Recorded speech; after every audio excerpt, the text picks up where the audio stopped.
Hello everyone, আজকে আমরা ট্রায়াঙ্গেলের 3 number class solve করব। 3 নাম্বার ক্লাসে একটা কোয়েশ্চেন নিয়েছি। কোয়েশ্চেনটা যদি একটু দেখি, সাপোজ একটা ট্রায়াঙ্গেল দেওয়া আছে, বলা আছে যে C is the mid point.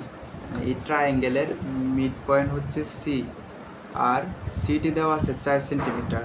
এই সিটিটা 4 সেন্টিমিটার দেওয়া আছে। যেহেতু এটা মিড পয়েন্ট এই টোটালটার, তাহলে এইটুকু হবে 4। আলটিমেটলি এইটুকু হচ্ছে 4 আর এইটুকু হচ্ছে 4, টোটালটা হচ্ছে 8। এখন আরেকটা ইনফরমেশন দেওয়া আছে এসিডি 12। তাহলে এসিডি হচ্ছে এই যে এইটুকু ত্রিভুজ এসিডি। আমি যদি একটু এটাকে ডার্ক করে দেই, তো এইটুকু দেওয়া আছে, এইটুকু 12 সেন্টিমিটার স্কোয়ার। এখন আমরা জানি ত্রিভুজের এরিয়া হাফ ইন্টু ভূমি ইন্টু উচ্চতা। এখন এই ত্রিভুজটা যে এই টাইপের যদি এরকমভাবে ত্রিভুজ যদি থাকে, তাহলে আমরা এই ত্রিভুজটাকে কী করব, এভাবে বর্ধিত করার পর দেন হাইট হবে এই যে এইটুকু। সাপোজ এইখানে যদি এইরকম ত্রিভুজ থাকতো সমবাহু, তাহলে এটার হাইট হতো এই যে মিডিল বরাবর। আর যদি সমকোণী ত্রিভুজ হইতো, তাহলে হাইট হইতো এই যে এটা। সমকোণী ত্রিভুজ যদি থাকতো, যেহেতু এটার এরকমভাবে শেপটা এরকম অনেকটা, যদি এরকম থাকে,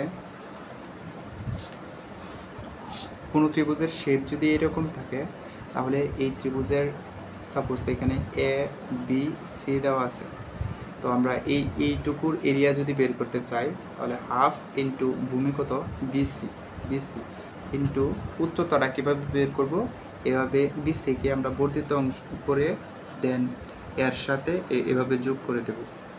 তাহলে এখানে এডিটা হবে এই ত্রিভুজটার হাইট। তাহলে এডি হচ্ছে হাইট।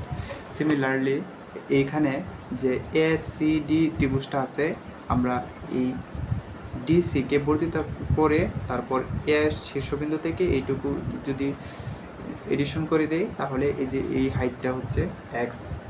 তাহলে আমরা এইটুকু এখান থেকে লিখতে পারি যে এরিয়া দেওয়া আছে 12 ইকুয়াল হাফ ইন্টু ভূমি কত, এই ত্রিভুজটার ভূমি হচ্ছে 4 ইন্টু হাইট কত এক্স।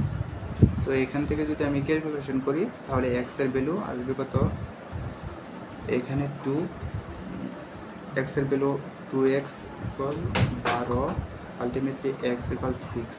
তাহলে এইটুকু হচ্ছে এক্সের হাইটটা হচ্ছে, মানে এই ত্রিভুজটার এই যে এইটুকু, এই ত্রিভুজটার হাইট হচ্ছে 6। তাহলে আলটিমেটলি আনসার হচ্ছে 6।